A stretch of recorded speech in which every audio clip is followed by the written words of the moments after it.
Hello, everybody. People will trickle in over the next few minutes, but um, welcome to Fascism and the Fight Against It, then and now.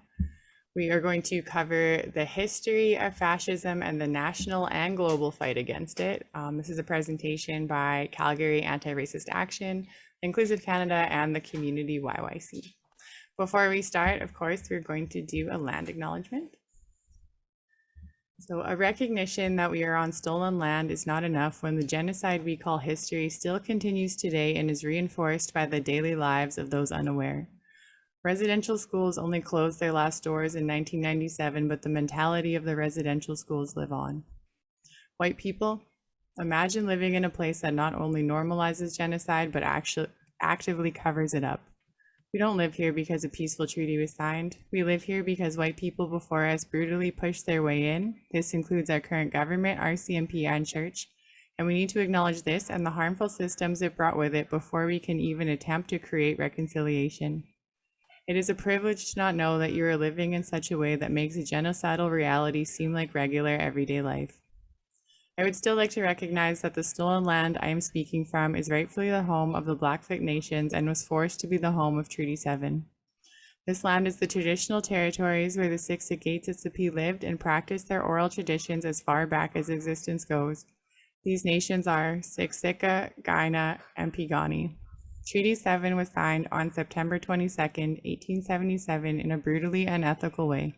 This treaty was not upheld. Treaty 7 includes the Tsuut'ina Nation, the Stoney Nakoda Nations, and the Métis Nations of Region 3. So this space, known as Calgary, is rightfully known as Mohkinstsis.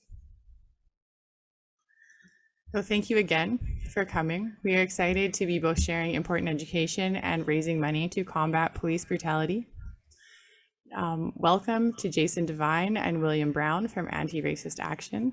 Calgary Anti-Racist Action is a revolutionary, anti-capitalist, anti-imperialist organization committed to opposing far-right nationalism and all discrimination in our community via grassroots organizing. Today, we will be covering in the best way we can in an hour and a half, with a half-hour question period, the history of fascism and the national and global fight against it. Fascism has historically thrived in unstable times, making this presentation extremely important in our current social climate. A half-hour concluding Q&A session and perhaps discussion. I don't think we're gonna have time. There's just so much. Normally in community events, we have time for discussion, but Q&A, definitely.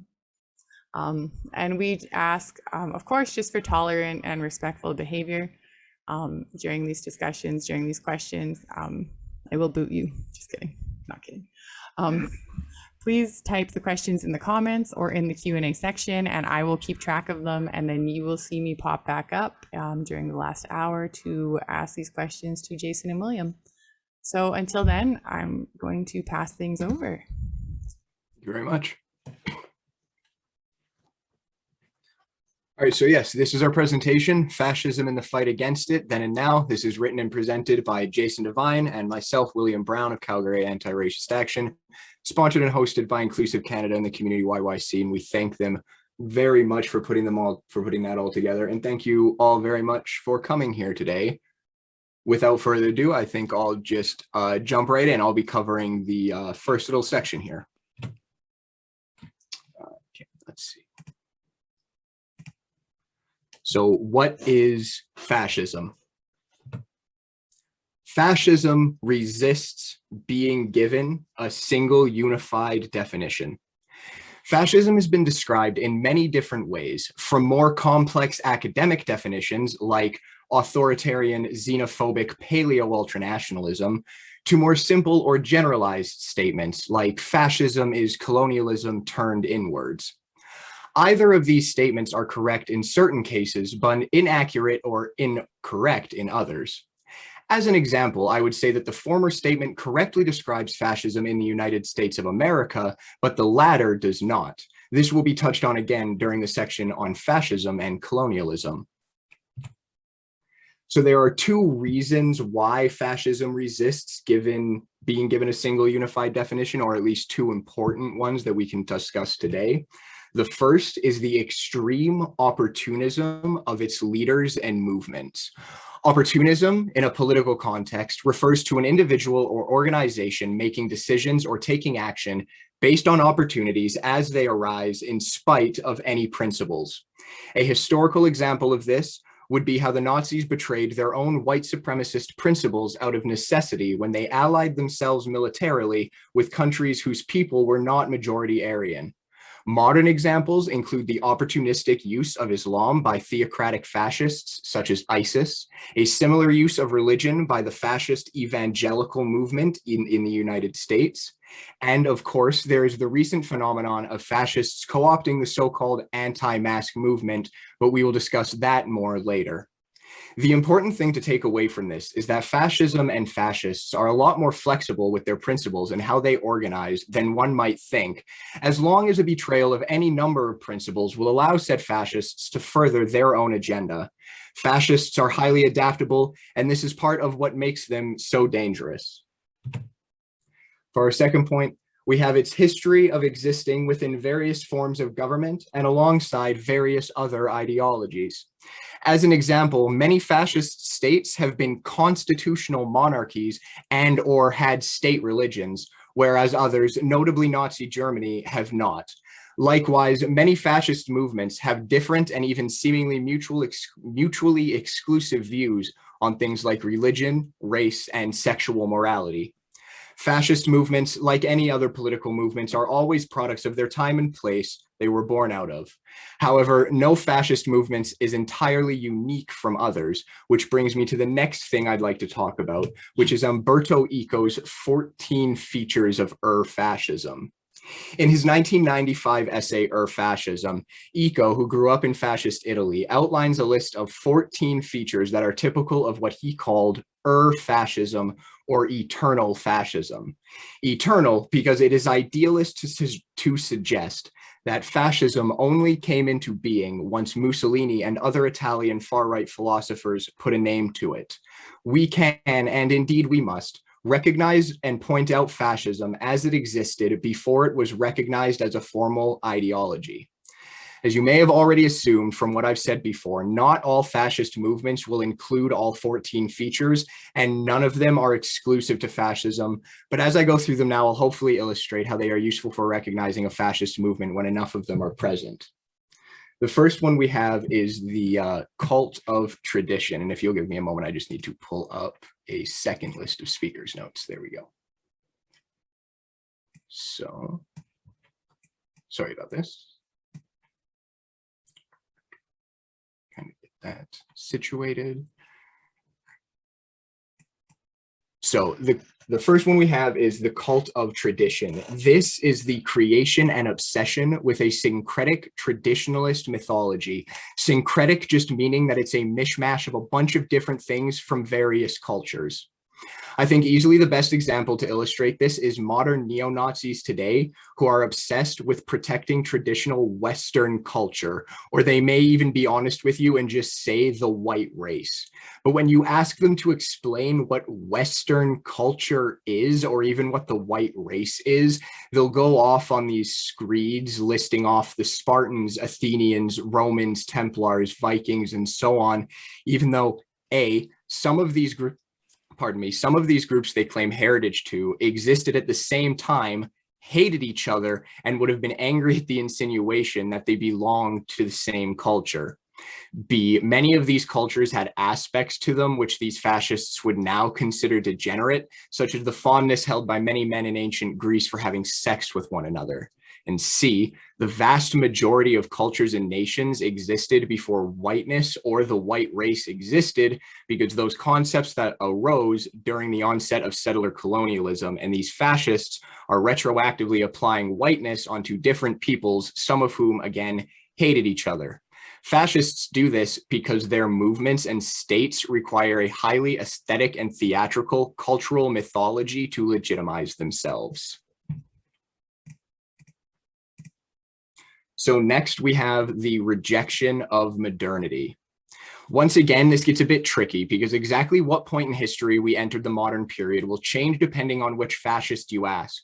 Many American fascists may point to a period as recent as the late 1930s as being the start of modernity. But the most common answer you'd probably get is actually as far back as the Enlightenment, which began in, again, depending on who you ask, the 16 or 1700s. What's important is that fascists will say that since the beginning of the modern period, we have been falling further and further into depravity and degeneracy. Fascists don't think everything about the modern world is bad. For example, fascist states love bragging about the power of their industry. When fascists talk about the depravity of the modern world, they're referring to things in the cultural sphere, such as feminism, civil rights, and even the Reformation of the Catholic Church. The third we have is the cult of action for action's sake. This is an idea which dictates that action alone has value in and of itself. There is no need for any kind of forethought. Do not think, simply act. Let's storm the Capitol building. Why? Because we can. That's why. These first 3 points are all related to another important aspect of fascism, which sort of supersedes this list, and that's the promotion of anti-intellectualism, commonly expressed as hostility or mistrust towards pre-fascist educational systems, philosophy, art, literature, science, etc. We then have the idea that disagreement is treason. This is the total devaluing of intellectual discourse. Do not question, do not investigate. Such things are barriers to action. This feature is very important to many fascists who both hold and seek power, because the mythology that they build up around themselves does not hold up to scrutiny, let alone criticism or mockery. We then have the fear of difference. Fascism is always marked by an egregious and violent othering of one or more groups of people, be it Jews, Muslims, immigrants, etc. They foster and exploit a hatred and fear of these groups among their base of supporters, as well as a willingness to commit violence against them. 6 is the appeal to social frustrations and anxieties. This is one of the features that is definitely not exclusive to fascism, but fascists do go about it in a particular way that is easy to spot. One thing fascists love to do is widen the gap between different sections of the working class by convincing members of the so-called middle class that they ought to be afraid, or are right to already be afraid, of the demands of quote unquote lower social and economic groups. Even today, we can see how the overwhelming majority of people who voted for Trump and who attended the January 6th Capitol riots were doctors, lawyers, landlords, small business owners, etc. Despite what some Democrats may tell you, it was not quote unquote uneducated rednecks who made up the majority of Trump's base. But fascists do also appeal to poor members of the working class as well, by redirecting their anger away from the system and towards another. You can imagine that same old idea of, you can't find a job because Mexicans are coming over the border illegally and stealing the work, and the government can't help you because Black single mothers are taking all the welfare money. It's the same old shtick time and time again. They may switch up the wording and they may switch up the subjects, but it's effectively the same idea.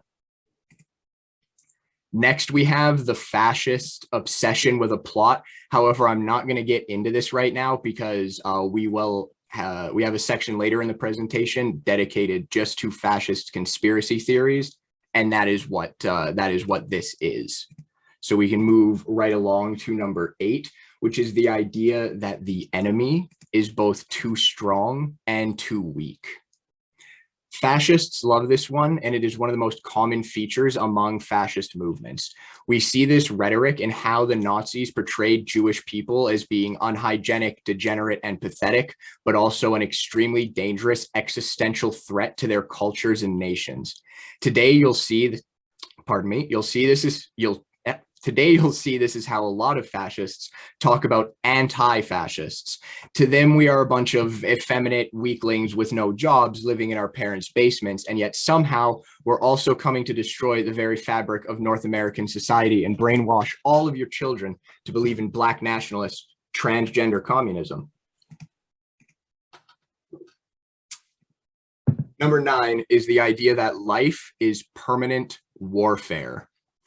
Fascism relies on a rabid militancy amongst its base of supporters and its citizens, because fascism is predicated on its own self-proclaimed necessity to defend society from some sort of threat. So there must always be a threat, there must always be an enemy, there must always be a war to wage. To be a pacifist is to be a traitor to your nation and your people, and is no different than directly fighting for the enemy. This gives us one of the most fundamental contradictions of fascism: the incompatibility of perpetual warfare with the promise of an eventual ultimate victory and the creation of a fascist utopia. We next have the fascist contempt for the weak.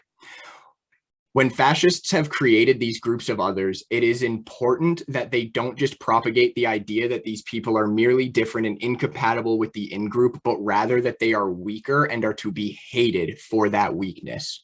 Strength, whatever that means to any given fascist, is synonymous with virtue. This is tied with the idea of popular elitism, in which any member of the in-group is superior to any outsider merely by virtue of belonging to the in-group. Eco points out that this obsession with strength creates a lot of tension within the hierarchies of fascist movements and governments, because anybody who is not at the very top must therefore not be the strongest and is lesser of a person because of it. We have certainly seen this a lot with the hypermasculine infighting of many of the groups we've organized against here in Alberta. Number 11 is the cult of death.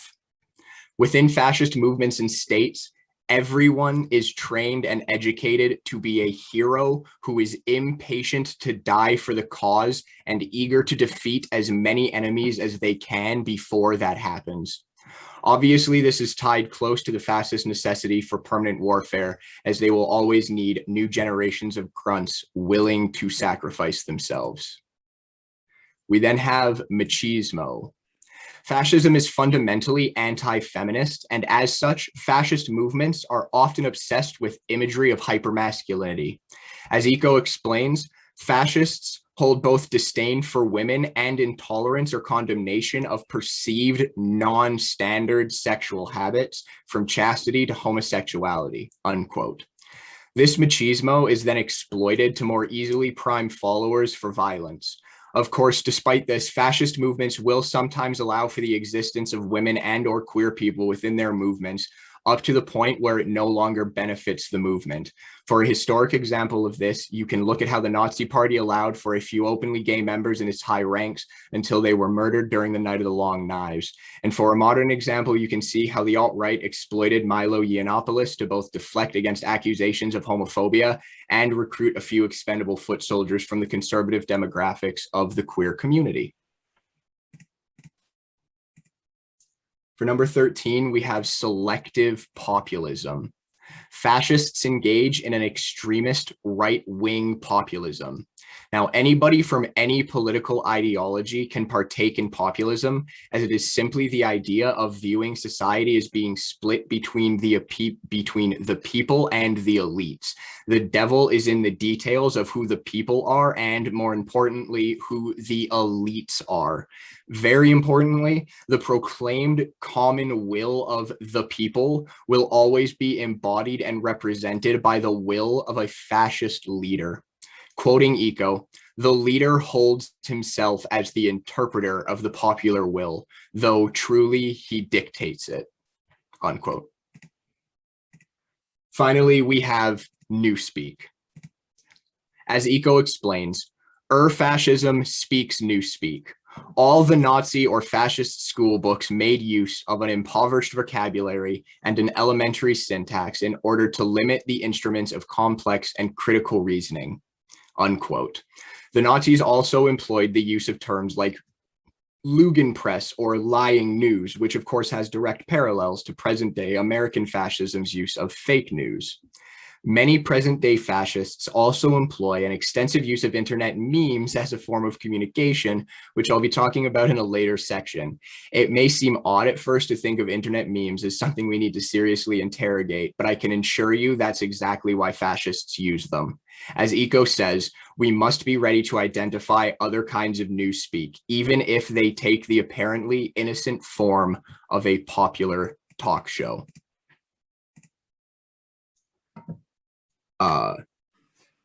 So for our next point, which I'll let Jason elaborate on this, but fascism is not a thing, but a process. Elements of it are already here. Thus, we are not simply fighting to prevent fascism from coming to power. We are fighting to destroy the roots of fascism, which are capitalism, imperialism, and colonialism. And with that, Jason, you can take it away, bud. Thank you, William. In a real sense, the question or the point that fascism is a process is really one of the overarching themes of this presentation. It lends the importance to having the urgency of studying fascism, of fighting fascism, and especially having a historical view of it. For example, this list of Umberto Eco's is very, very useful to look at. You might also want to look at the list of authoritarian fascist regimes developed by Robert Paxton. Comparing them is very useful. The difficulty, though, is that when you're taking a list, the list is trying to give a very coherent set of aspects, details, definitions, but these are snapshots in time. And the goal here is to look at fascism as it develops. As an example, you know, when you're in elementary, you learn about various different objects. One of the things you learn about are plants. And in the, you know, kindergarten, grade 1, grade 2, you learn to distinguish between different plants. You're especially, you know, for example, in Alberta, you learn about the different regions and such. But of course, we wouldn't say that if you could distinguish between, you know, a poplar tree and say a regular fern, you wouldn't say that that's full knowledge. You'd say, well, that's a surface understanding, right? To fully appreciate and understand a plant, you have to understand its various life stages, right? So for example, as you go into different grades, you learn about, you know, what the plants need to live, you study about water, different process. So the point being is, for a full understanding, it's best to look at lists as a jumping off point, as a way to start thinking about it and conceiving it, because it's true. I mean, one example, if you strictly define fascism by certain aspects, there's a very narrow view that comes from that. For example, when most people popularly think about fascism, they think what? Nazism. What do they think about most when they think about Nazism? They think about genocide and concentration camps. But therein lies the weakness. If you define fascism solely by concentration camps, then you'll spend most of your time looking for concentration camps. And until those happen, you'll say, well, I don't know if it's fascist yet. Maybe it's not fascism. But if you wait until you have concentration camps to say it's fascism, it'll be too late to stop it. The point is to stop it before it gets there. And the only way to do that is to study it as a process. Thank you very much, Jason. We'll move into the next section now, which will also be covered by Jason, and this is the history of fascism, starting off with the international roots. For our first point, Russian revolutions and counter-revolutions in 1905 and 1917, the Black Hundreds movement, anti-Semitism pre- and post-revolution, and the role of pogroms. Can you bring up the other points too, just so I can? Absolutely. Absolutely, I can. Thank you so much. Okay, there we go. Right, okay. So 1905, Russia has a revolution. They make some of their first moves towards a liberal democratic regime. This revolution is, the social base of the revolution is mainly the working class, industrial working class, urban working classes. 1905 sees at the time the largest general strike in human history. It's the largest one for the next number of decades, and a leading role is played by socialist organizations. Now, a few months after the revolution gets underway, we see the rise of the Black Hundreds movement. Now, Black Hundreds is not an organization. It's a movement made up of various organizations. The general characteristics of these organizations are that they're ultra-nationalist, they're monarchist, they love the Tsar. In point of fact, the documents are there. The Tsar promoted the Black Hundreds movement. So they're ultra-nationalists, monarchist, pro-Tsar, hardcore Christian nationalists. Like, for them, the Tsar is a God's representative on earth. and they believe in extreme violence. And finally, most importantly, they're anti-Semitic. Now, they made a very special point in their programs, these various organizations, that the only people who could join were born Russians, people who loved the Tsar, people who loved God, and no Jews. And by that, they specifically stated that you could not join if you were Jewish and had converted to Christianity. So no Christian previous Jewish people. That means they explicitly had stated a racial category right there. They're explicitly racist from the beginning. Now, some of the actions they carried out was, of course, propaganda, leaflets, posters, meetings, but they're most famous for what are called pogroms. Pogroms are violent riots. Pogroms were not created by Black Hundreds. There had been a few before that, but this was their modus operandi. So they would get armed groups of people, they would raid Jewish communities, and they would kill infants, children, adults, rape, theft. Like, this is full out massacres, and that's what they're famous and known for. And point of fact, any mass attacks on Jewish people in the 20th century tend to be called pogroms, and that word directly comes from that Russian experience. So it's crucial to understand this, that as a backlash against this revolution, you see this growth of hardcore ultranationalist, anti-Semitic, racist, violent groupings. And that's why some scholars argue that this is the original form of fascism. Now, the Protocols Elders of Zion were developed in Russia. Some scholars have argued that it was developed by the Okhrana, the Russian secret police. Nobody actually knows. To this day, nobody knows exactly who did it.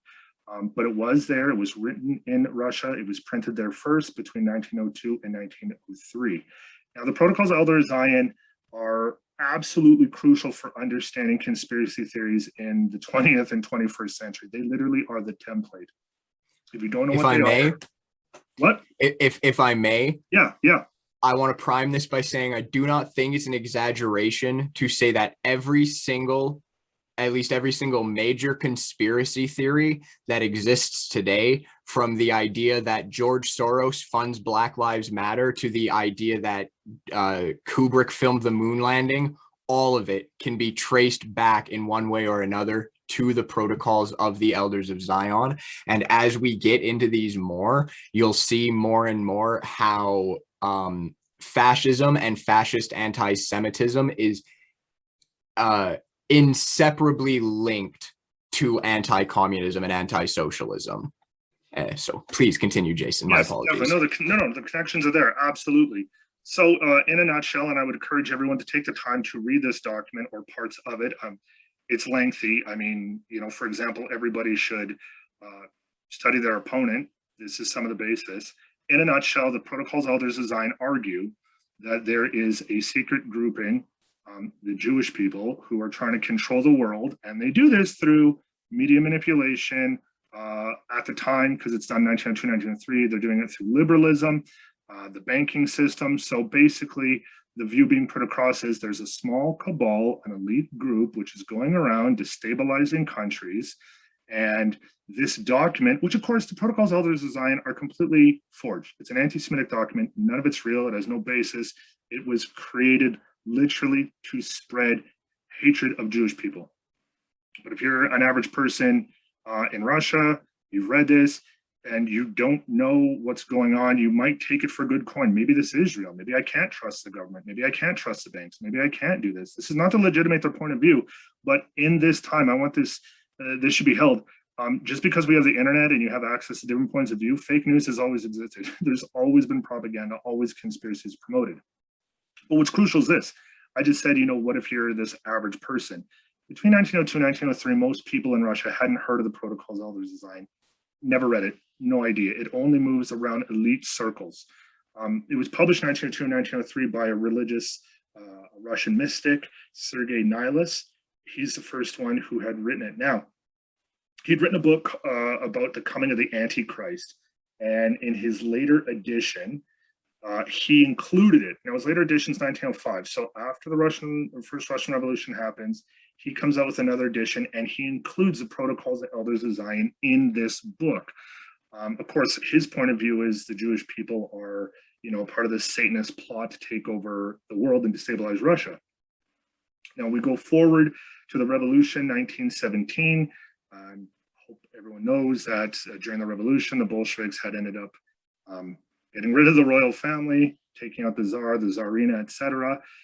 When the white forces recaptured the town where the Bolsheviks had executed the royal family, they found the last writings, documents, and belongings of the Tsar, the Tsarina, the family. What they found was that the Tsarina had a copy of Nihilis's book about the Antichrist that she had read, the Protocols of the Elder of Zion, and that she had written swastikas all around her room. Now, I'm not trying to say that she was, pre-fascist. The fact is, the swastika, as I'm sure everyone realizes, is an ancient symbol. It spans various different cultures, different regions, different times, but already at an early stage, we can see the intermixing between this anti-Semitic worldview and occult type ideas. So going forward, the Russian Revolution proceeds. They end up having a civil war between the Reds, who are the Bolsheviks, their supporters, and the Whites, which are the supporters of the Tsar, landowners, etc. 1918, as I said, the Whites had recaptured one of the city. They find out what had happened in Tsar Tsarina. This is when the Protocols of Elders of Zion are mass produced in Russia for the first time. 1917, 1918, 1919. This is where white armies aren't just going around trying to recapture during the cities and regions during the Civil War. They're actively promoting the Protocols of the Elders of Zion. This is where it's being pushed all around. For them, this was the explanation. Well, this is how the Bolsheviks are winning. This is how this revolution is happening. It's a Jewish conspiracy. The idea of there being a Judeo-Bolshevik world conspiracy was invented in Russia at this time, this discourse. After a couple of years, the Whites, of course, this is all history, but the Whites lose. At one point, Germany intervenes. Some of you may know that Russia was forced to sign the Treaty of Brest-Litovsk after Germany had intervened and taken a bunch of land. While they're intervening and before that treaty was signed, they had actually worked with some of the white armies, white officers, white generals trying to prop up the anti-Bolshevik forces. During this time, connections were held, and when the peace treaty is signed and the white forces collapse, many of these white generals and officers actually go into exile in Germany. They leave with the German army. It's in Berlin in 1919 that the very first German edition of the Protocols of Elders of Zion are published, and it's done by white generals. These white officers, white generals are promoting it. They're making connections with early movements. And if you look at some of the people who worked with Hitler from the beginning, Alfred Rosenberg, Dietrich Eckart, other early Nazis, these people were working with the white Russian exiles. They met with them. Many white Russian officers have been having meetings with them. They set up an organization for reconstruction. They shared news, funding. White Russian generals were funding Hitler. The point being of all this, and there's a lot more details to go in, but the point that I want to highlight here is that fascism has from the very beginning been international and anti-Semitic. And this goes back to another one of these ideas that, we talk about, what are the characteristics of fascism? We say, well, it's extreme nationalism, and that's a part of it. It can be a part of it, but it would occlude and prevent us from seeing that fascism has always been an international movement. It's an international movement today. It was an international movement then. They're always trying to forge connections. There's always this higher reason for power, for a worldwide white race, so-called, that has to be, grasped on. I just want to highlight a couple more points. I don't want anyone here to leave with the idea that, Hitler and what's called the Völkisch movement, these very early German organizations that gave birth to the Nazi Party weren't anti-Semitic or racist before these white Russian generals. They were. Germany did have a history of anti-Semitism and bigotry, but their form of anti-Semitism was predicated on an extreme form of nationalism. So the idea was that to be German is to be a part of blood and soil. You're from this country, and Jewish people were seen as alien, as outsiders who needed to be removed. It literally was not, however, though, until white emigres, officers, generals, I said, came into Germany, that that that view of Jewish people being outsiders to Germany was melded with this idea that not only are they outsiders, but they're actively a part of this worldwide conspiracy. And if you look at Hitler's Mein Kampf, you will see discourse to the effect, the actual language used, where he says there's a Judeo-Bolshevik conspiracy. They've already destabilized and taken out Russia. They're already destabilizing and taking out Germany. It's a world that he did not advocate that world conspiracy until his contact with these white generals. So this goes back to our point. If we had merely just looked and started our discussion of fascism with Nazi Germany and it did not talk about its early developments in Russia, we wouldn't see it how it's a process. We wouldn't see the roots. So this is the highlight again. And again, as I've noted, as William correctly pointed out, the Protocols of Elders of Zion, the idea that there's a Judeo-Bolshevik world conspiracy, that there's a small cabal of elites who develop these new political ideas to destabilize society. First, they said it was liberalism. Then they said it was socialism. Then they said it was communism. Today, they say it's feminism, or Black nationalism or LGBTQ ideology. All these are just follow this template, this idea that these views are created. And this is why we have this, they have this emphasis on, they're destabilizing us to get us to want to believe in authority. This is their model. It's not new. Absolutely. And just as an aside, the most common form of the Judeo-Bolshevik world conspiracy that you'll come across today is the idea of cultural Marxism, which is a fascist conspiracy theory that posits that the Frankfurt School, which was a group of ostensibly Marxist intellectuals based out of Frankfurt in Germany. And of course, again, the fascists proclaim that the Frankfurt School is one of the bodies through which this cabal of elites pumped out these new political ideas. One of the big ones today is definitely critical race theory. That's one of the big ones today, right now, that they harp on as being a part of that. So cultural Marxism, the Frankfurt School, and critical race theory are probably the big three right now. Mm-hmm. And Jason, are you okay then if I go on to the next slide? Yeah, absolutely. Perfect. Okay.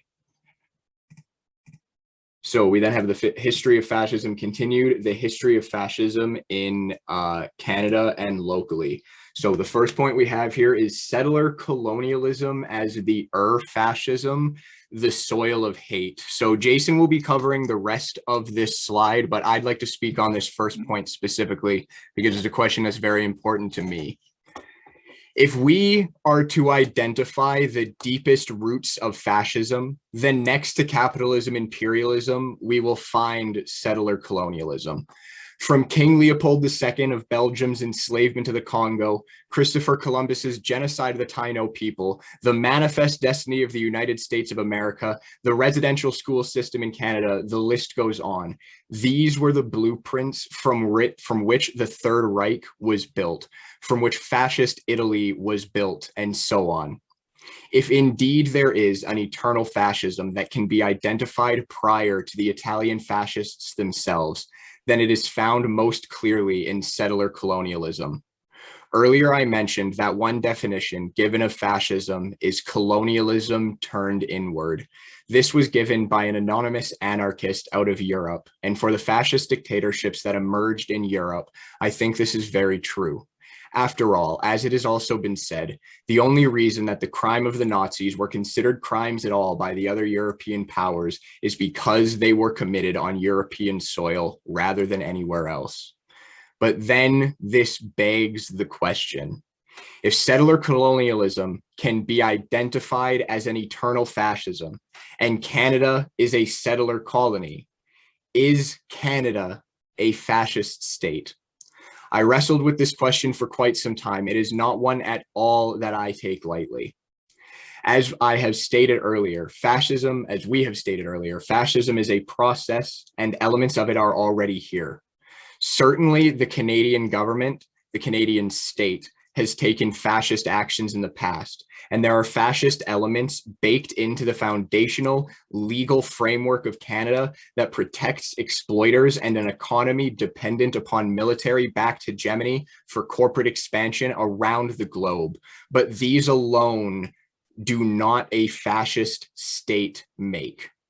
While I would describe Canada and the Canadian state as fascistic, I would not say that Canada is a full-blown fascist state. Now, I feel compelled to explain this in quite some detail because I am afraid that when I say Canada is not a fascist state, what some people might be hearing is Canada is not bad enough to be a fascist state. But that is not what I am saying at all. In fact, I would reject that way of framing things entirely. Fascism is not just when a state does heinous things, and the more heinous things it does, the more fascist it is. It's not some kind of competition like that. Let me say unequivocally that Canada is a white supremacist settler colony that was founded and is sustained on land theft and genocide, as well as the exploitation of the peoples and resources of Africa and Latin America. However, for a country to be a fully fascist state means that there is no room to struggle for reform within any legal context, and that is very important. If Canada was a fascist state, we would not have labor unions that could go on strike, if we even had labor unions at all. If Canada was a fascist state, the Truth and Reconciliation Commission would never have existed. Never. In fact, for me to say that Canada is a fully fascist state would mean me saying that there is no possibility whatsoever for any kind of reconciliation between Indigenous peoples and the Canadian government. And I, as a settler myself, certainly do not get to make that call. With all of that being said, I will turn the presentation back over to Jason. Thank you. Thanks, William.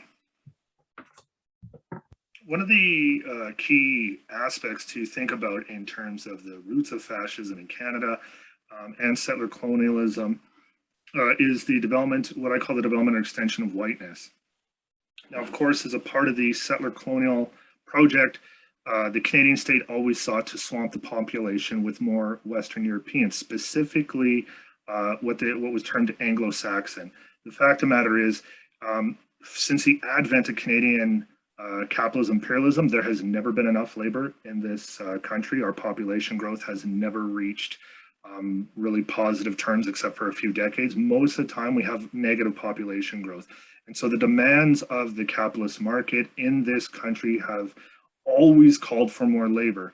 Now, of course, the government's goal was to bring in what they termed peasant stock, people who'd worked the land. They wanted farmers. Most people who've come here as immigrants have ended up working in factories, service industry, healthcare, education. It's been wage labor. But that being said, the development of immigration in this country started with mainly Anglo-Saxon people. So these would be people from, the UK, British Isles, England, Scotland, Ireland. The fact of the matter is, over time, that level and that source of immigration really dropped off, and they weren't getting enough people. Other forms of immigration that they worked towards were moving a little more to the east. So Germany, Nordic countries. The goal was Western Europe. At most of the first 100 years of Canada's existence, they did not want, certainly nobody from Latin America, Asia, Africa. That's beyond the pale. They do not want people from those areas. But what they're really apprehensive about having come in are Europeans who are from the east or who are from south. They don't want Russians, Romanians, Ukrainians. They don't want Italians. Fact of the matter is, if you look at newspapers, let's take an example. So if you look at newspapers like the Calgary Herald for the 1920s here in Alberta, Lethbridge Herald, you look at newspapers at that time, people from Eastern Europe and Southern Europe were literally not coded as white. They were not considered white. They were not considered civilized. Why? Being white at this time, and then, for example, the 1920s was coded as white is civilized, it's educated, it's sober, You are a Protestant Christian, you're not Catholic, you're not Greek or Russian Orthodox. You work hard, you don't talk weird, you don't sound weird. These people were not coded as white. Over time, however, the fact of the matter is that source of immigration really shrank over time as well. And so sooner or later, Canada was forced to look even further from immigration. So now people from India, certain sections of Asia, specifically China, more and more people are coming from these areas. To cope with this, to deal with what is termed as an influx of alien outsiders, whiteness was extended to people who previously weren't coded as white. So now on, Ukrainians aren't seen as, I mean, the term for Ukrainians for much of the time in this country was termed bohunks. It was an insult. You know, they're ignorant peasants. Nobody would think of calling anyone who's of Ukrainian heritage in this country non-white anymore. That's a fact. They were turned white over time. To do that, it was a question of, at first, accepting Anglo-Saxonism, maybe changing your name, or at least changing your behavior and your habits. So this is a crucial aspect to see. What we see is a growth over time. One example, Premier Eberhard, his father was actually a German immigrant. When he was asked about it, anytime someone would point out, well, you're actually German, bud. You're not actually Albertan or Canadian. He would vociferously denounce that. He was like, no, I'm Anglo-Saxon. What you talking about? I love Britain. God save the Queen. What are you talking about? It was a complete acceptance. Now, along with this, so these are the structural aspects that we're looking at of hatred here, right? Settler colonialism, genocide of First Nations peoples, the extension development of whiteness and settler colonialism. Some of the historical hate groups we've had, and I'm talking mostly about Alberta and Calgary here, in the 1920s and 30s were some of the biggest times for having the Ku Klux Klan. The Klan here was basically a pale image of what you saw in the United States. It's not that they weren't violent, not a threat, but no lynchings from the history I've seen. They didn't carry out lynchings. They did carry out cross burnings all the time. They sent threatening letters. They made death threats. I believe they tarred and feathered 2 people. It was a dangerous threat, but mostly, if you look at the history of Ku Klux Klan in Alberta and elsewhere in this country, it was a grift. The people who ran it were selling memberships to the Klan. The idea was you sell this membership. You want to get membership in this group. I need this money I'm going to use to run the organization. Actually, a lot of times people just collect the money and leave. Moving into the 40s and 50s, you see a decline in hate groups in Canada. This is, of course, because at the time we have World War II. It's a little difficult. It's not to say there weren't fascist organizations, but it's a little difficult to popularly organize on racial hatred when you're fighting, Nazism and fascism in Europe.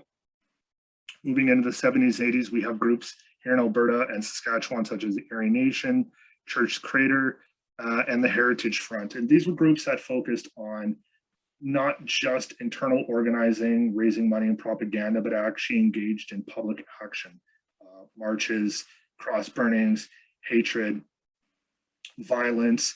These are groups, right? If you notice the thing here, Ku Klux Klan, Aryan Nation, Church Crater, Heritage Front, these are groups that are explicitly white nationalists. They're explicitly based on hatred. They're explicitly referring to Hitler, to fascism, to white nationalism. They are very open to who they are. When I started organizing, one of the groups we first went against, this is back in 2000 something, was WCFU, Western Canada for Us. This was a group that organized first on the internet before making a leap to the real world. Their plan was to buy land here in Alberta and create like a base to grow from, start taking over, see if they can form their own village. This tactic has been applied and tried across the United States repeatedly. Fascists will try to get together enough people, resources, money, try to buy land, set something up. Thankfully, through our organizing and their own internal divisions and ignorance, WCFU failed. Some of the people who were in WCFU, though, went on to form the Aryan Guard, which later turned into Blood and Honor C-18. That was just an outright neo-Nazi gang. Their focus was not on buying land, raising money, and they did low-level propaganda, but their main propaganda was spectacular actions, protests, marches, beating up people in the streets, threatening people, getting into fist fights. The method that they carried out of organizing was violence. The strategy was violence. The tactics was violence. It was all about it. These people were, the classic skinhead, or what we term boneheads, black jackets, the boots, everything. They weren't just engaged in street violence. They also, of course, stockpiled knives, guns. They engaged in making bombs. I, myself, and others faced violence, and they ended up turning on each other. Moving into and I know I'm going really quick here, and I apologize, but moving into the 2010s, I think around 2015, 2016, we see the growth of the Patriot movement. This is where there's this new hysteria among the far right and certain uneducated sections of population about a creeping Islamicization, the growth of Sharia law. So groups like this is It's Canadian Concerned Citizens, World Coalition. The Canadian Coalition of Concerned Citizens, C4. Yeah. I remember them. Right. These were groups that were, if they weren't promoting hate, which they certainly were, the focus of a lot of them, because they were internet-based, was strictly the grift. They didn't do half as much organizing as the older neo-Nazi groups did. Most of the work was internet. It was internet propaganda. They'd hold the odd rally, but it was about bringing in funds. The Patriot movement at the time, we analyzed it and we defined it as proto-fascist. And this goes back to our point about process. You would be hard-pressed to find every single movement who went to a WCI rally advocating genocide. That's just a fact of matter. Some people did. That's a fact. Some people didn't. They were literally just right-wing people who had bought into this fringe conspiracy. But we called it proto-fascist because our point was this. If you looked at what they said publicly, they said they love democracy, they love Canada, they love multiculturalism. They just want everyone to be here. We don't want this strange religion coming over and taking away our rights. So they used the language of democracy, rights, and almost a liberal discourse to hide their actual hatred. And that goes back to William's point about the opportunism of fascism. From the days of Hitler and Mussolini, they used to take left-wing slogans. They'd say, workers don't get enough. These capitalists are screwing you. They're taking away your rights, etc. Of course, when they said capitalists, what they really meant was Jewish people. Point being is they're opportunists and they take little snippets from different areas and meld it together. The Patriot movement did the same. So the main point that we have, thank you. Sorry about that. Thank you. So point being is, as it's been written here, it's a continuum of hate. And if you just looked, for example, again, if you looked at the so-called Patriot movement, if you looked at WCI, you just looked at their website, you just looked at their public statements, you didn't look in their private chats, you just looked on that surface stuff, you'd see, well, they're not fascists. There's no swastikas. They don't shaved heads. They're not, I don't see pictures of them having a fight club or getting guns, right? They're still there. The violence is still there. That's why you have to catch it as a process. You have to see it in its development. What are its roots? What is its objective logic? If somebody says, I like democracy, I like Canada, but they talk about we need to expel a certain group of people, they need to be removed, we need to arm up the section. And I think, legacy Canadians or natural or old stock Canadians are facing extinction. That's objectively fascist. And that's what we see today with the People's Party of Canada and its grift and opportunism in tapping into the anti-vax movement. Anti-vaxxers believe, as a movement, I'm not saying every single one, because some people are vaccine hesitant for clear reasons.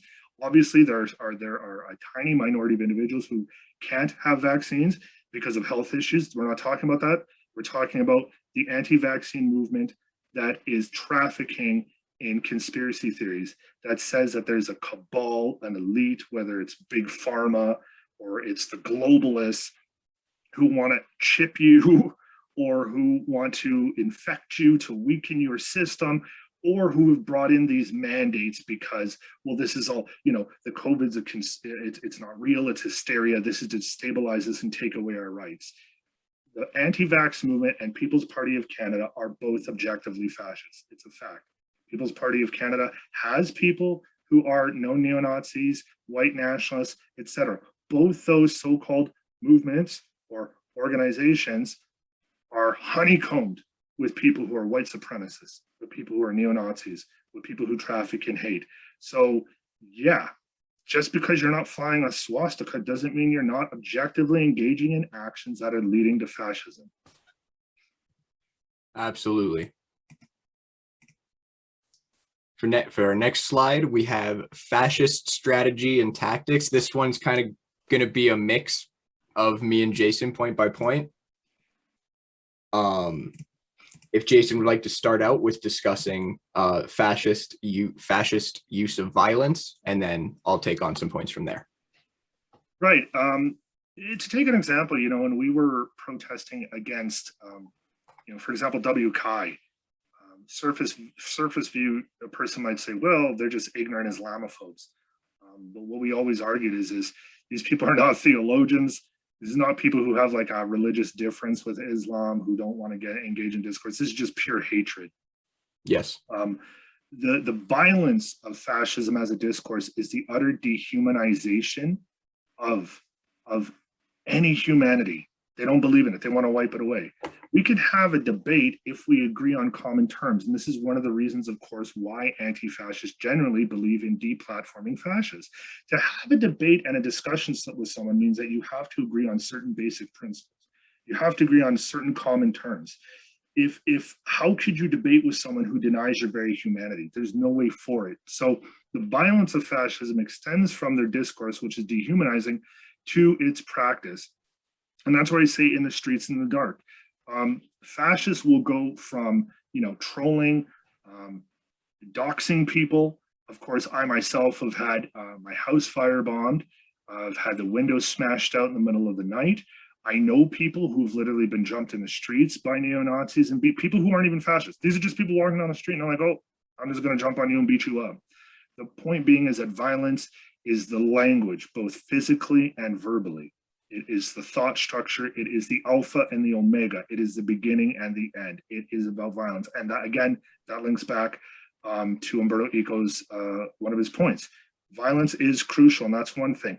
Of course, I don't want it to be understood by this, that there isn't a time and place for physical defense, right? As Malcolm X once said, teaching somebody who's a constant victim of violence to be peaceful is near criminal, right? If somebody's attacking you, you have a right to defend yourself if they're trying to kill you, right? We see it as a basic human point. If you're walking down the street and a group of fascist thugs jump on you, God, I hope you keep swinging and fight and defend yourself. So it's not like we're advocating pacifism. It's just when we talk about violence, we have to look, what is its context? What are its roots? And this goes back to the point of progress. And if I may, especially when we look at violence against the state, any kind of violence against the state, even if it takes the form of, say, a mass strike or something like that, like Angela Davis says, when you have a system that is everywhere all the time on the surface violence and is just only held together by violence, then you have to expect those sorts of things as reactions. And to get back to another thing that Jason was saying, just in case anybody here or anybody watching this in the future doesn't fully understand the gravity of the worldwide coalition against Islam when we were organizing against them back in 2016, their leaders, some of whom are still somewhat involved in the anti-vax movement today, we still have screenshots of them back in 2016 on Facebook and other social media sites saying that Muslims in Canada should be forcibly moved into ghettos like the Jews in Germany. All right, these are the kinds of people that we are organizing here or organizing against here in Calgary.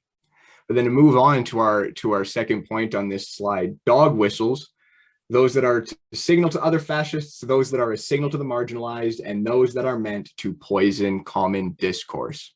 So if you don't know, A dog whistle is a kind of slogan, idea, or image spread by fascists that is meant to look either harmless or nonsensical on the surface, but contain a deeper meaning only meant to be understood by other fascists and or the people they target, while also being spread by people who do not understand the deeper meaning. Hence why it's called a dog whistle. Only certain people can actually hear it. A very common and popular dog whistle from neo-Nazis is 14/88. This has two components. The 14 refers to the 14-word slogan used by neo-Nazis, which is, and I quote, "We must secure the existence of our people and a future for white children," unquote. The 88 refers to the eighth letter of the alphabet being H, so 88 equals a double H, which translates to Heil Hitler. This is one of the most surface level dog whistles you may come across, yet already it is somewhat complicated insofar as you would need prior knowledge of neo-Nazi organizing to understand it. Yet, when it is spray painted on a wall somewhere, it signals to other neo-Nazis that there are friends in the area, and it signals to marginalized people that that area is not safe. Other dog whistles include the term states' rights in the United States, which seemingly innocently refers to the power of individual states, but truly calls or signals a call for the continued oppression of racialized and colonized people. When Stephen Harper used the term old stock Canadians during an election debate in 2015, he was, knowingly or not, using a dog whistle that signals white Canadians as being the true Canadians at the exclusion of everybody else. You may encounter the code 6MWE as either a hashtag online or printed on the signs and clothes of Proud Boys and other members of the far right at rallies. This is a code that means 6 million wasn't enough, which is, of course, disgustingly a reference to the number of Jewish people killed in the Holocaust. Many fascist conspiracy theories operate as dog whistles in their own ways.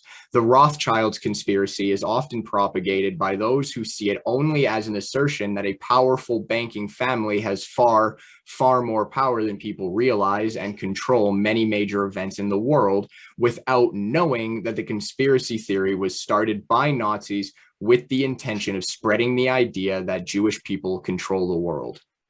The far right also now uses internet memes quite frequently as dog whistles. In fact, they're probably the most common form of dog whistling today. Many of these memes are, by design, easy to mock and ridicule, such as how fascists on the website 4chan co-opted the image of an online comic strip character, Pepe the Frog, to use as a symbol of neo-Nazism, all the way up to the white supremacist Richard Spencer wearing an enamel pin of Pepe the Frog as a symbol of the alt-right. It seems silly and innocuous, but that is done on purpose for the same reason that the KKK uses laughable titles like Grand Imperial Dragon Wizard. You are meant to not take them seriously until it's too late. On top of this, as I've said before, the theatrics and mythology of fascist movements are very vulnerable to mockery and satire. And this seemingly silly, irony-poisoned way that some fascists today conduct themselves is meant to be a defense against that. It is very difficult to mock a group of people who already seem to not take themselves seriously. Now, that's just a short review of some dog whistles. I highly encourage you to look up lists from any number of progressive organizations, such as the Southern Poverty Law Center, in order to become more familiar with fascist dog whistles and how to recognize them. And then for my second point on this slide, we have fascist organizing in online spaces, which does not get any less ridiculous than the last point. In recent years, online spaces have become a prominent recruiting ground for fascists. For no other group of fascists is this more true than the so-called alt-right, who exploit the social anxieties and fears of alienated young white men by offering them a sense of security, a cause of their problems, and a solution to it. And sorry, by sense of security, I meant to say a sense of fraternity. disillusioned young men craving something to be proud of and are given that something by violent, hypermasculine fascists. The internet also provides various chat rooms and forums and social media sites on which fascists can either organize amongst themselves or propagate their ideology and recruit new members. Some of the sites are explicitly fascist, such as white supremacist message board Stormfront, whereas others are not explicitly fascist by design, but nevertheless, fascists make up a significant portion, if not the overwhelming majority of its user base. An example of this is the now infamous anonymous image board site 4chan, the birthplace of the alt-right. Due to their fluency in both dog whistles and the culture of internet memes, these fascists are able to operate seamlessly across many subcultures of the internet. One of the most significant of these is the video game subculture, and please bear with me here. In 2014, an event took place within many spaces on the internet, which would collectively become known as Gamergate. I do not have the time, nor do I have the willpower to explain to you exactly what Gamergate was, but basically it was an intense and violent reaction against progressive reforms in gaming culture, which was further and further co-opted by reactionary groups and individuals until it exploded into this massive, objectively fascist movement on the internet. As odd as this may seem to people who haven't heard of it before, I assure you that this was a significant event that we still have yet to see all the consequences of. To this day, many of the most prominent white supremacists and otherwise fascist figures on the internet, many of whom began organizing with fascist movements on the ground as well, notably the United Kingdom Independence Party, are alumni of the Gamergate movement and the reactionary zeitgeist that it fostered online. As one more example, just because I find this interesting, recently TikTok had to ban the hashtag Hyperborea because fascists started making these videos in the spirituality section of TikTok. They were making these videos teaching people about a mythical land called Hyperborea. You can think of it in the same way that people talk about Atlantis. The problem is Hyperborea is the place that Hitler and the Nazis believed that their mythical race of ancient Aryan people came from. And because of this, people who watched the Hyperborea videos would get recommended more and more things related to Nazi occultism by the algorithm until eventually people's TikToks were recommending them full-blown neo-Nazi propaganda, even though the original Hyperborea videos mentioned nothing explicit about Nazism whatsoever. Fascists know how to take advantage of the algorithms on these social media sites to spread their propaganda in a way that is very dangerous, efficient, and hard to counteract. The two worst social media sites for it are probably YouTube and TikTok. That's where they mostly exploit the algorithm. Whereas on websites like Facebook and Instagram, fascist movements make more use of paying for targeted ads. But if you're going to take anything away from everything I just say, pay attention to what your kids are watching on the internet. Seriously, pay attention to it. And with that, I will once again hand the presentation back over to Jason. Thanks, Ryan. It's 2021, and it's kind of sad in a sense that we're still talking about the protocols of the elders of Zion. I mean, it's over 100 years of hatred and ignorance. You may recall that I had said earlier that when it was first published between 1902 and 1903, it only moved around elite circles of Russian society, bureaucrats, landowners, nobles, etc. It was only with, it grew in influence a little bit after the 1905 revolution, and it was only after the Russian Revolution 1917, the Bolshevik Revolution, that it became mass produced. And then with the end of the Russian Civil War, of course, it was spread to Germany. It's that time where it becomes world famous. After that, the publishing goes all over the world. Now, of course, today, most people who read the Protocols of Elder Design, because you can find it wherever you want, but if you look for it, you'll generally only find it digitally, online. Trying to find a hard copy, it's a little difficult to find, thankfully, but that, of course, in our day and age of, globally connected society, doesn't really matter. Now, yes, neo-Nazis still read it. It's still on a recommended reading list. It's still promoted. It's still studied. But the point I want to make is that even in its earliest days, when it had moved to Germany, some people, of course, were skeptical. A lot of people, especially the Jewish community, said, "What the hell is this?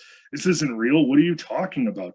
Well, the common fascist response was, of course you deny it. Why would you admit this? Why would you ever admit to anything like this? You have people now in hardcore Nazi or fascist circles, alt-right circles, who will read this, they'll promote it, they'll suggest it. You have others, though, who do read it, but they won't refer to it. They don't want to give that away. It goes back to the question of dog whistles and plausible deniability. It's a common tactical course. So, for example, what is in the Protocols of Design? I pointed out before that it's this idea that there's a small grouping, it's explicitly stated to be Jewish people in this conspiracy theory, that they are promoting destruction and they want to destabilize the society. You may have seen recently that Tucker Carlson recently was on his show, and he explicitly stated the racist theory of the Great Replacement, this idea that the globalists are bringing in non-white immigration into North America and Western Europe to swamp white people. That is a conspiracy theory. It is not real, but it's directly related to the Protocols of Elders Design. I don't know if he's read the Protocols of Elders Design. My point being is this piece of writing has been with us for over 100 years. It has been translated into every single major religion, major language. It's been promoted by people of various religions, political persuasions, but generally on the right, generally hatred. It is so diffused, our global society, that it is now not just a conspiracy theory piece of writing, it's a discourse. So the point being is that people will now, if you analyze what people are saying, if you analyze the structure of people's conspiracy theories, it means that people are talking about the Protocols of Elders Design. They're replicating that logic, that discourse, even if they never read it. And this is a part of the danger. So whereas a fascist could read it and then take those elements out and talk about it without referring to the term, and it's a dog whistle, plausible deniability. No, I'm not talking about that. People today are promoting it. As we said, there's the anti-vaccine movement, or here, Soros. So for example, a lot of times, what have we talked about so far in our discussion? We've mostly talked about, far-right organizing. Well, let's look at Hungary. Current leader Viktor Orban has been trafficking in these conspiracy theories. Of course, the idea is that George Soros is this evil, rich, Jewish financier, and he's destabilizing societies. So Hungary is unfortunately controlled by a largely authoritarian right-wing organization. The government under Orban has literally put up signs stating that Soros is trying to destabilize them. And as the example, it says, well, look at all these protests we see for gay marriage. Look at these protests we're seeing for respect for people's gender and their self-identification. And look at these pride marches. And Orban explicitly states, these are actually funded. These are not real people. These are all actors. These people are being funded and controlled. And if they don't know it, then they're dupes. He has explicitly stated that this Jewish financier is funding LGBTQ movements to destabilize Hungary, right? So this conspiracy theory, this logic, this template can be applied not just by, fringe right-wing organizations, not just by accelerationist neo-Nazis, but also by state actors. We saw the same thing with Trump. Trump trafficked in the same movement. And now we see it with the anti-vaccine movement. And this is a difficulty that, it takes on almost cultic thinking, where they believe it's very self-internalizing worldview. I've done my research. I know what I'm talking about. You're a sheep. I don't trust the media. I don't trust experts. I'm the experts. I can do this. I honestly believe if you know somebody who is anti-vaccine, if you know somebody who engages in hatred, if they're taking down that path, if you have a personal relationship, that's the best springboard you can have. If you do not have a personal connection with someone who's anti-vaccine, hardcore conspiracy theory, far right, if you don't have a personal connection with them, your chances of debating them out of that are next to nothing. This is the sad fact of it. It's a very inward-looking, terrifying worldview. It's a view that larger forces are controlling. And conspiracies largely, if we look at this, if we go back, when was Protocols Elders designed? When did it really explode? Well, after the Russian Revolution. Both of them, civil war, destruction.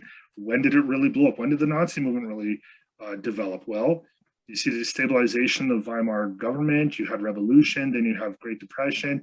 Conspiracy theories tend to develop in times of social crisis, when people lose a sense of stability in their material life, in their day-to-day activities. You know, they're losing jobs, there's more protests, people are more political, society seems polarized. When they lose material stability, they'll seek stability in the mind.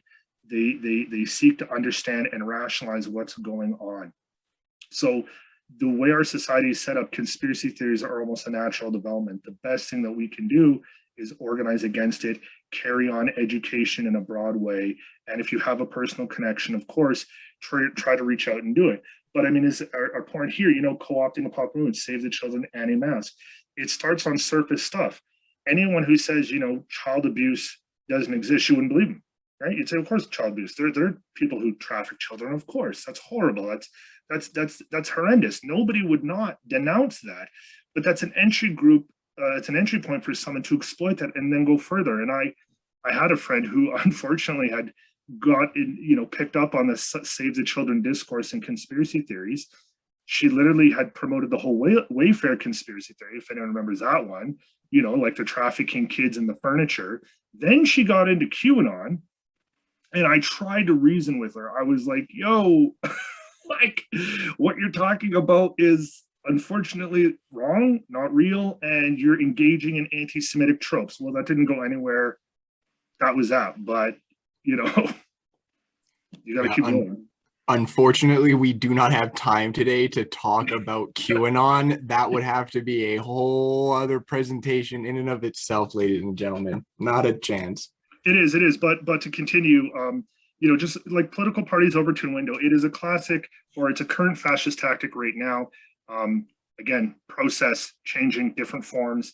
Whereas before, most fascists would classically try to organize their own explicit fascist party. You know, you can see that in Chile, just before Pinochet's coup, of course, Nazi Party, etc. The classic or the current fascist tactic in North America is to join conservative parties or far-right parties. So all of these neo-Nazis, these white nationalists, these alt-right figures that are joining the PPC, yes, the PPC is a far-right party, but people even more far-right are joining in order to push it even further to the right. And this refers to the Overton window. The idea being the Overton window is, you know, this framework of what's acceptable for talking about in society, and they want to push it further to the right. They want to mainline, streamline, and popularize far-right views. And when you have people in the media talking about, you know, dog whistles, that's a part of pushing the Overton window. This is the goal, and people do it left, right, and center. Kenny has engaged in a whole load of dog whistles, which we won't get into. But point being is, the idea is to move the Overton window so that you're not just dog whistling, then you can say it explicitly and you won't get shouted down, you won't get out organized. So again, as a process, where is it going? Do we wait till people can outright say racist things, or do we, you know, nip it in the bud when it's still just, you know, dog whistling, right? And that's why it's so important to be able to recognize dog whistles. But with that, I think we'll move on to the last slide here, which is fascism today and the need for anti-fascism. And Jason, you can also start on this one if you'd like to. Yeah, for sure. I'd say years of experience organizing, working with people in the city, in this province, across the country, having contacts internationally. There's one thing that I've learned over time: if you want to successfully not just counter-organize, but out-organize fascist groups, proto-fascist groups, crypto-fascist groups, you want to out-organize, you have to have a multi-pronged strategy, right? There's a time for protesting, there's a time for forums, such as we're doing now, there's a time for putting up posters, leaflets, petitions. There's a wide range of activities that need to happen. And as it says here, non stresses, both violent and non-violent, what we mean by that is there's a time to peacefully march, and there's also time to be prepared to defend ourselves, right?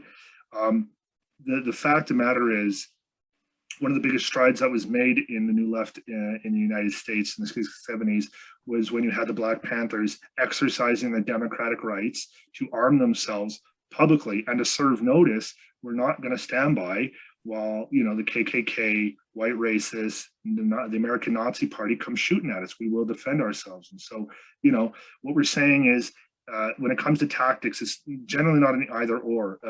Just as hate is a continuum, strategy and tactics should be seen as a continuum. And to apply those, we need to talk to the communities involved, talk to the different groups, form alliances, look at the concrete conditions.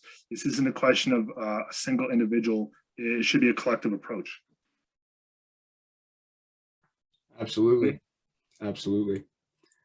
Anything to add, my friend? Absolutely. I do want to touch, you know, organizing isn't just fighting, but educating, combating ignorance and apathy. This is also what Malcolm X says, and this is, if we're talking explicitly about white anti-fascists, this is what Malcolm X says, that white people have got to be willing to work among other white people, whether that means organizing them or educating them or fighting against them. You have to be willing to do all of that and be ready and able to recognize when you can no longer organize and when you can no longer educate and when the time to fight has come. Absolutely. And, you know, as I said before, like, you know, if you don't have a personal connection with somebody who's been engulfed by hate or conspiracy theory, you don't have a personal connection, probably best not to debate them personally or directly. But that being said, it doesn't mean you can't still engage, as William said, in education. And that's why, you know, we have our criticisms of mainstream corporate media, not because we believe that every journalist is a liar, which clearly isn't true. Fact of the matter is, we've organized some very successful rallies in here because we've had journalists who are willing to listen to us and tell our side of the story. Absolutely. We recognize, though, that we can't just rely on mainstream media. We have to develop our own media, our own connections, our own linkages. So, I mean, even though I can't maybe directly educate someone who's fallen down the path of hate, I can still put up posters. I can still try to organize meetings and forums, hold events. I can still try to get those general ideas out there, but it's only possible if you're working as a collective. And so, you know, the emphasis has to be on making those connections in school, at work, in your family, in the community, locally, regionally, nationally, internationally. Hate is an international movement, and therefore solidarity and anti-fascism must be and is by definition an international movement. I mean, we're not just fighting. I mean, if you look at this, if we're just fighting fascism, then we're just fighting against the past, right? We're fighting against literal historical legacies of hate. But anti-fascism isn't just about fighting against the past, it's fighting for the future. It's for going forward and envisioning a better future. And the only way by doing that is, you know, educating others and educating ourselves and organizing. Absolutely. And, you know, going back to the role of media, it's important to note that fascists use media as well. Like Jason mentioned earlier, Tucker Carlson is the most, if I'm not mistaken, the most viewed news program in the United States. And white supremacists love Tucker Carlson. They love him to death because every single week Tucker Carlson gets up there into the largest audience in the United States. He dog whistles the entire time, stoking up fears about immigration, about critical race theory, about Black Lives Matter, about you know, transgender people, about queer people, about whatever, you know. And in Canada, likewise, just look at how much heinous work much of our corporate media did to legitimize the People's Party of Canada in this last campaign. They did not have to do that. They did not have to platform the PPC as much as they did. They did not have to treat the People's Party as if it was a legitimate party. They didn't have to be tallying, you know, on election nights. They didn't have to have the PPC up there tallying their votes next to the Greens, the Conservatives, the NDP, and the Liberals. They did not need to do that, and yet they did. And, you know, even though the election is over and the PPC did, you know, embarrassingly bad, although still better than we would have hoped, we have to hold our corporate media to account, and we have to begin seriously criticizing for the role they played in legitimizing a fascist party in our last election, 100%. Absolutely. But if you don't have anything left for this slide, Jason, do you just want to give any closing thoughts in general? No, I guess the main thing that I've said to other people having this type of conversation is, thank you for listening, but don't take anything we say, for granted. You don't have to believe everything we say. As I say, take everything with a grain of salt. We can provide resources, do that research, always try to think critically. I'm going to say, honestly, the conspiracy theorists always like, think for yourself, do your own research. Well, okay. Yeah, as a general view, but solidarity is key, education's key, and this is a pressing issue. It really is. Things are more polarized now than I've ever seen, and the right is growing, and we have to keep going forward. That's all I can think of. Absolutely. And for me, my closing thought for everybody watching would be to remember that above all else, it is right to rebel. We find ourselves in very tumultuous times. Fascism is growing, and we need to be growing as well.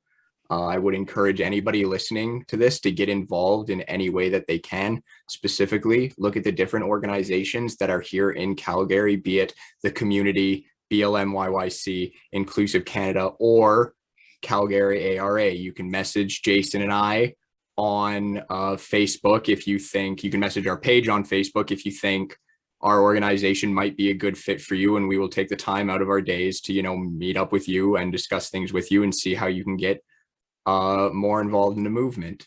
What we need now is solidarity. We need each other more than we need anything else.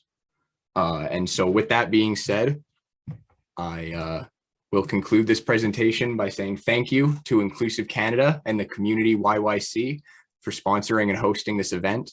And thank you to all those who donated to the Bail Fund and came here today with an open mind to learn about the battles that have been fought against fascism and the struggles that yet remain. Solidarity from Calgary ARA. And I think that's back to you now, Julia. Yeah, cool. Can you hear me? Perfect. Yes. Perfect. My video will take a second. So if you have any questions, now would be the time. We have half an hour, so normally that's not enough time, but we'll see how this one goes. You can either put them in the comments or in the actual Q&A part of Zoom. Will this recording be sent out? Yeah, so it'll be available. Check out the Calgary Anti-Racist Action Facebook page. And just give us a few days to sort it out, please and thanks. Yeah, but we'll either whether or not it's uploaded directly to Facebook, because I don't know how it's going to work with how long this video is going to be. So it'll either be uploaded to Facebook directly if that's possible, or I'll find a way to upload it to any other kind of site like YouTube or something like that, and then just share it to the page. Perfect.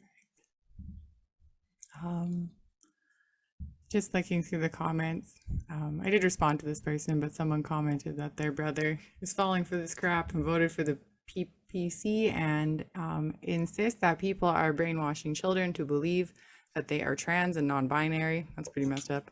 And insists to push COVID-19 vaccines is the same thing as conversion therapy. That's Calgary for you folks, which is like why this is so important right now. I can speak on that, sure. As Jean-Paul Sartre makes explicitly clear in his work, Anti-Semite and Jew, which he wrote after he was a prisoner of war under the Nazis, he makes it very clear that fascism is a purely emotional ideology. It is not in any way, shape, or form. I mean, it has its own internal logic, but it is one that is very contradictory, and fascism itself is not a logical ideology, and certainly their conspiracy theories are not rational and not logical. So you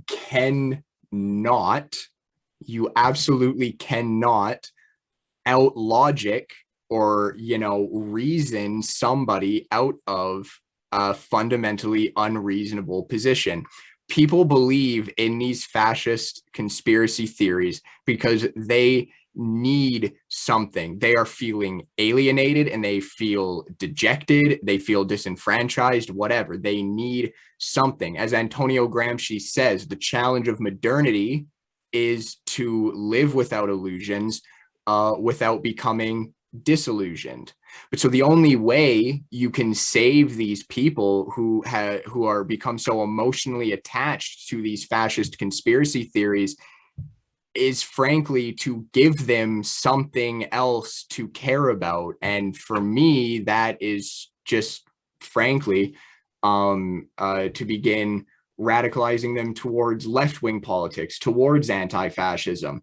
If you know somebody who is saying things, like maybe they're upset that they're unemployed and they think it's because the immigrants are coming over the border illegally to steal all their jobs, you can sit them down and you can say, like, no, that's not what's happening. And it's not about like trying to logic and reason or explain it to them. It's just about showing them, here's the real reason why you are so alienated, so disenfranchised. Here's the real fight. Here's what you can dedicate yourself to. Can I add on to that really quickly? Yes. Thank you. I would also add, if you are having a very personal conversation with someone who's taken that path, and William, your points on, you do need logic, but you can't start with logic. I would say you should always start off with validation. Like, people's concerns need to be validated. Their emotions and thoughts need to be validated. You need to say, I hear what you're saying. I understand. And you need to look for points of disagreement. I mean, a common trope among people, the average person who's in a lot of these hate movements are people who come from broken homes. And I'm talking about neo-Nazis. It's different when we talk about other groups. But, for example, Blood and Honor, many of their members were lower working class people. These were people with lower educational outcomes, people who had broken homes, people who had bad jobs. They say, well, look, I'm poor. I'm having difficulty moving ahead. The system's stacked against me. We can agree with that. Absolutely. It's just how they explain it is wrong. And so look for points of validation.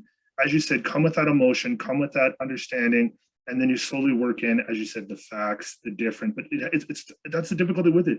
You have to know this person and when to see those openings. If you just lambaste them with like, you're wrong and dumb, like, it's over. It's completely over. It has to be Absolutely. A long drawn out process in a sense. And again, people might not agree with this, but it really is like a cult and you're deprogramming them, but it has to be something that they buy into and come on, right? Like, look, Absolutely. As I always say to my students, anytime I get to teach, I can't actually teach you. You're not empty. I don't fill your brains up. I have to get you on board to listen to me, and you choose whether you want to listen and be taught by me or not. And it's the same thing. You have to win them over. So think of it that way. It is possible. Human beings are like Fichte, the great German philosopher, once said, the human spirit is plastic. It's always changing and developing. There's, almost anybody can change. I mean, Hitler couldn't change. That's a given. Trump probably won't either. But we're talking about the average human being.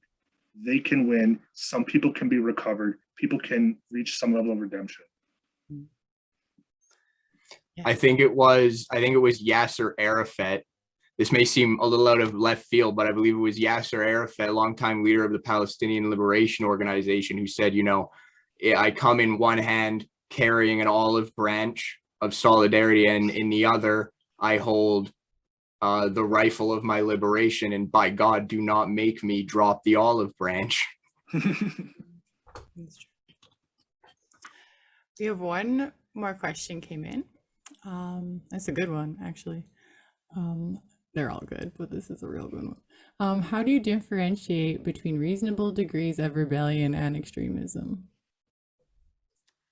Like from a conservative, conservative rebellion and conservative extremism, or even, actually, I want to say that generally speaking, one way to mark a movement from moderate to extreme, I would use the term extremist for the right or radical for the left, is an acceptance of violence as a political reality. For the left, it's not something that's celebrated, but we've discussed it in some detail today. that, you know, self-defense is a form of violence. Self-defense itself is often violent. But this does not mean that there is, you know, any sort of comparison between the two, and every person has a right to self-defense, either from fascist movements or from fascist and fascistic governments. Oh, sorry, they responded to you. They said I was talking conservatism, like I have a friend that went from voting Green to PC based on the theories going around online. I would still, okay, so yeah, I would still definitely say that one thing is, especially amongst like conservative moderation and conservative extremism, is the movement into being willing to use political violence to further their own goal. And this obviously won't originally manifest as like major violent demonstrations or street brawls or something like that, but even somebody saying something maybe seemingly innocent about, you know, wanting, you know, maybe you're watching the news with somebody, you know, and like a BLM rally comes on and there's a, you know, a video of a scuffle between the police and BLM activists. Jesus, for lack of a better term, scuffle, sorry, that was kind of inappropriate wording, but maybe this person you're watching it with says like, you know, wow, look at the way these police are being treated. Like if only I was there, like you know, if only I was there, I'd, you know, show these protesters, you know, some realness or whatever, some random thing like that. That is definitely a first initial kind of early warning sign that somebody is falling towards conservative extremism. Jason, do you want But actually, sorry, can I add one more thing really quick? I do also want to point on top of that, that even moderate conservatives and moderate liberals, it's going to get a bit spicy, moderate conservatives and moderate liberals, if you still support the capitalist system and you do not call for the full-scale abolition of the Canadian state, then what you're saying is that you still support the violence that our police and other institutions need to carry out every single day in order to uphold this violence, okay? So let me be absolutely goddamn clear that moderate liberals and conservatives absolutely support violence. There is not a single political ideology that does not support violence in one way or another, for better or for worse. Absolutely. Yeah. Absolutely. Absolutely. I think just to remember to consider is that if somebody's a part of the Conservative Party of Canada, for example, it's pretty hard pressed that they haven't engaged in some sort of dog whistle or playing to the right. That's one. That's first and foremost. If these people who are like, I'm socially progressive, but economically conservative, so you're okay with slashing wages, cutting health and education. That's one thing. Okay, most people take that as like, well, maybe I wouldn't agree with you, but that's a legitimate thing to argue. If you've taken the slide from Conservative Party of Canada to PPC, and we would say that's pretty extreme and not a good extreme. Like, I'm extremely happy or I'm extremely dedicated to philosophy. Like, that's, whoa, now you're protesting in front of churches. What the is wrong with you? My God. The problem is, though, when they're in that state, they don't know it. They would deny it. In fact, they'd say, no, you're the one who's extreme because you're not out here helping us. And that goes back to that whole point about taking a more emotional, validating approach and trying to wean them out of it. They are in an extreme point of view, but they don't even realize it. And if you immediately go at that, they would deny that that's going on, and you would just push them that much further into it. Yeah, super good answers. And super good question, honestly, like reasonable, Yes, thank you for that. Reasonable degree of rebellion. Like, I wonder where that line is. And then that's probably the line that, you know, you got to go past it to make actual change. On the left, on the right, I think all rebellion is reasonable. The devil is in the details of what you're rebelling against, and more specifically, what you want to replace what you're rebelling against with. Mm-hmm. And what you're fighting against. Like, yeah. Great. I don't see any more questions. So I'm just gonna roll into a plug. If you liked what you saw today, on October 24th, the event will be coming out, I think tomorrow.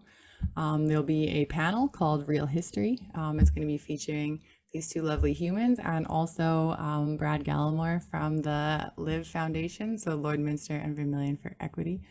And they will be doing a panel style Q&A session with some predetermined questions from myself and a few other people, and also from the audience.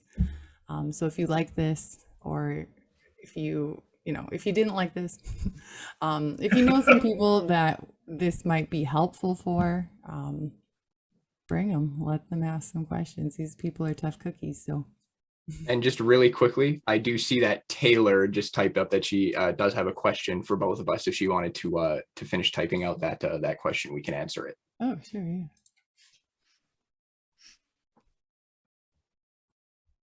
I'm waiting with anticipation.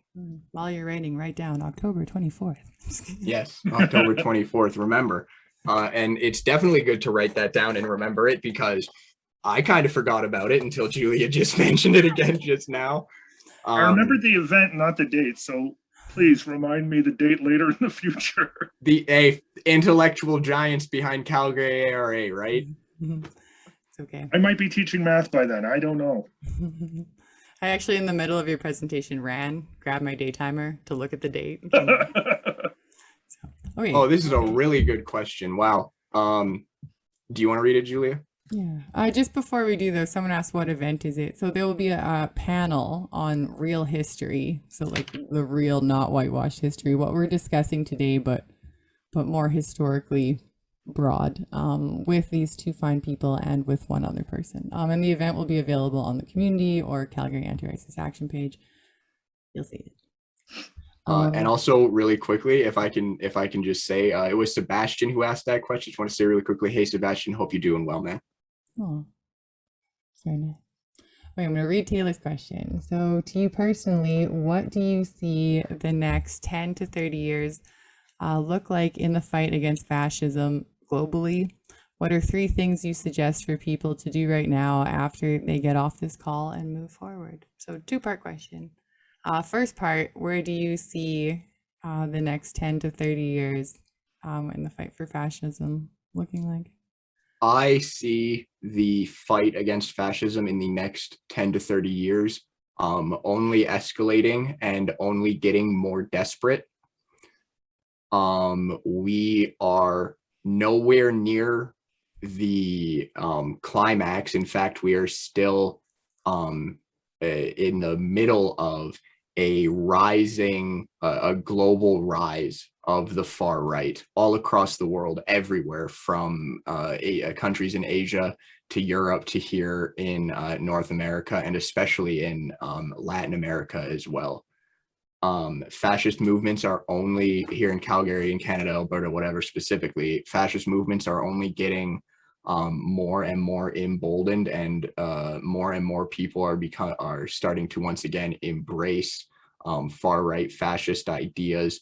Notions of white supremacy are becoming much more common in just regular normal discourse. Once again, like we've pointed out earlier, if Tucker Carlson, the most watched news program in America, can like get up there and just start propagating against the racist white nationalist great replacement theory, then we find ourselves in quite dire times, and it is in fact only going to get worse. But I don't say that to disparage anybody, not at all. Again, to quote Antonio Gramsci, I'm a pessimist of the intellect, but I'm an optimist of the will. And I know that as these fascist movements continue to grow here, both at home and internationally, then so too will the movement of those who fight back against fascism and who fight for decency and justice will also grow as well. And on top of that, I'd like to point out, in that regard, to always remember that, as Che Guevara says, that above all else, a revolutionary is always guided above all else by our love for the people. Mm-hmm. Jason, do you want to give the first part of the question? And then what was the first part of the question again? And then I'll ask the second part. Yes. What do you see in the next 10 to 30 years? What would that look like, the fight against fascism globally? I'm agreeing with what William said in general. The thing is this, one of the things we tried to highlight in this talk is about how fascism has roots historically, but we also talked about how it has structural roots. So the threat is always there. The question is, how big does that threat get? I've been organizing in the city for 21, 22 years or something like that. I don't remember much anymore. We've won a lot of times, a lot. I've seen the neo-Nazi movement go up and down. Seen the Patriot movement go up and down. This has not been a Nazi-free place to be in. We have organized the hell out of this place and we've won repeatedly. But that being said, those were during quote unquote kind of normal times. There's no great crises, no world wars going on. Fascism isn't just these shock troops that we're looking at, it's also the state. One thing we didn't touch about today is that why is fascism more of a threat than ever? Well, the growth of the surveillance state, for God's sakes. CSIS, RCMP here are bigger than they've ever been, and the reach is bigger than it's ever been. And if we're in the United States, it'd be even worse, right? You have cameras all around cities, you have cameras all over the place, you have the FBI, you have the CIA, you have various different forms. We can't assume that fascism is going to be some small little grouping that's going to get bigger and bigger and bigger and then take the state. It could be the state itself. We have to look at both. So I believe in the next 30 years, we have to be attentive to developments at the state level. We have to be attentive to where movements are coming. And above all, we have to have a concrete analysis of concrete conditions. What I'm trying to say is we have to pay attention to the conjuncture, okay? If, for example, right now, the neo-Nazi accelerationist movement isn't doing very well. Adam Waffen division is doing next to nothing. The base is doing next to nothing. These people are in disarray. Why? Because of their ineptness, their ignorance, and they, pardon my language, they fucking suck. Okay, whatever. They don't know how to organize it. That's fine. But how many people did they kill? How much terror did they spread? How many weapons were stockpiled? How much information was spread? We have to stop things before they get worse. But this is the thing. It doesn't mean that accelerationism gone. One thing we didn't talk about, Nazi accelerationism traces its thinking back to who? James Mason. Where did James Mason get his ideas from? Charles Manson. These roots are here. They continue to come up. And so that what we're trying to say is right now, as William said, it's getting worse. If we do end up going towards another world war and in a period of increased global polarization and imperial intrigue, if we went to a world war, if we have another downturn in the economy, and that's very real, we also have climate change, any of these issues, it could take one spark to do it. And when you start seeing massive people, so for example, we see what, hundreds of people who are like, I don't like vaccines, and they're protesting at hospitals. I am 41 now? I've never seen anybody protest in front of a hospital because they don't like science. That's new to me, okay? If we end up in another depression and we're in capitalism, imperialism, and that's a normal part of the business cycle, could happen, how many more people might we see doing that?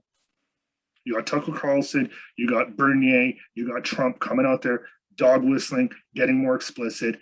Could it get worse? Absolutely. So yeah, honestly, it's going to get worse. And what should you do?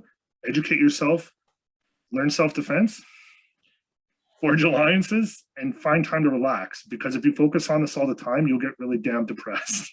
Like, yeah, absolutely. Yeah, absolutely. For the second part of the question, I agree with Jason. That's exactly what I was about to say. 3 things you can do as soon as this presentation ends. You can pick up a book, any number of books that might be relevant to what we've talked about today and relevant to the struggle that lies ahead of us. You can pick up Umberto Eco's essay on fascism. You can pick up Michael Parenti's Black Shirts and Reds, Rational Fascism and the Spread of Anti-Communism, I believe is the subtitle of that book. You can pick up Howard Adams's Prison of Grass, Canada from a Native Point of View, which is part of that work does a phenomenal in-depth sort of survey into how whiteness was spread in early colonial Canada and how the Canadian state spread white supremacist agitprop in order to break up the unity between Indigenous peoples, Métis people, and impoverished white farmers out on the prairies. And the second thing I would say you can do is, as I've said already, get involved. definitely message any number of organizations, see how you can get involved. And like, honest to God, even if none of the organizations here in Calgary, if you don't like any of them for one particular reason or another, whatever, just start your own organization with some of your friends. Do whatever you want to do. Nobody holds a monopoly on anti-fascism or anti-racism in Calgary. Fucking certainly Jason and I do not hold a monopoly on anti-racism activism in this city. Please do not ever get that idea. You know, tons of people you can get involved with, or tons of ways to start your own organization, or even start showing up to things as an individual. Although I would always say, when you start showing up to rallies and stuff as an individual, there has to eventually be a point where you start getting involved with actual organizations and stuff like that. For a third thing, again, like Jason said, yeah, learn to protect yourself and learn to take care of yourself. These are really good responses. Thank you so much.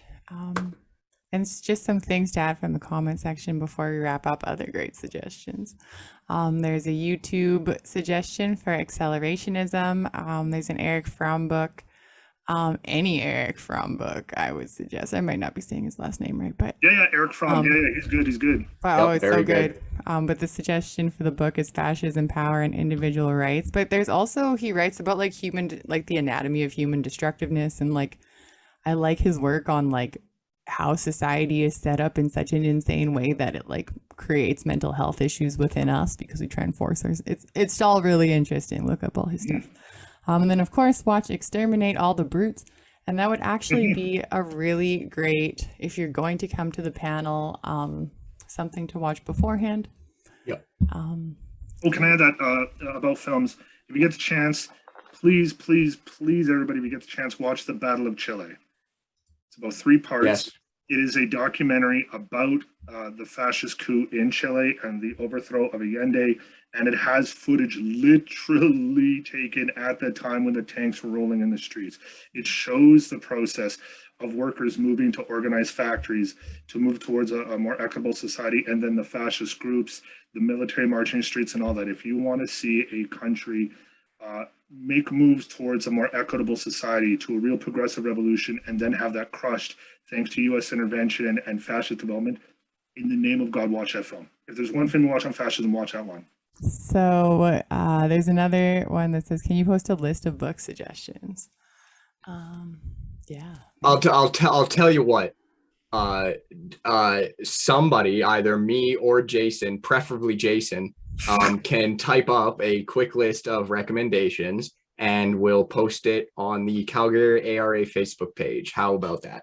Yes, and I will put a link to the Perfect. Calgary ARA Facebook page in the comments right now, so everyone Perfect. Thank you. can go like the page. So then you can see the list of book suggestions after. Cool. Thank you very much. Thank you for listening. Tell your friends. And hopefully I'll see some of you at the next panel. And thank you so much. Thank you all very much. And once again, solidarity, love and solidarity. Yeah, thank you, everyone. You're all awesome. Bye.